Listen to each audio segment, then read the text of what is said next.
Yeah, this was an interesting challenge, right? I think when people sometimes think of learning, they might equate it with classroom-style learning, right? Oh, I have to sit in a classroom, I have to open a textbook, I have to take a test. But why I chose easy is because learning is really so much more than that, right? We're learning every day, and it doesn't have to be the rigor of opening a book and studying. It can be as simple as watching the news or reading a newspaper or just reflecting back on what you did that day and learning something about the day and improving yourself just a little bit at a time. So I think there's many opportunities to just casually learn every day as we go about our life. And so if you just keep in the back of your mind that everything is a learning opportunity, from watching news to reading a newspaper to reading a magazine to picking up a computer and just tinkering with it, right? I think learning opportunities are all around us, and if one just thinks about it a little bit, it becomes part of your everyday life and thus becomes easy and not necessarily equated to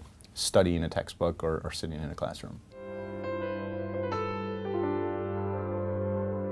Well, I think if you want to grow as a person, it's important. Certainly in the technology industry, it's very important, right? It's an industry that is changing on an almost daily basis, and if you're not keeping up, you're falling behind. So I think from two dimensions, it's important. It's important as an individual to just grow as a person, but it's also important from an institutional perspective so that the organization that you're working with can grow and thrive.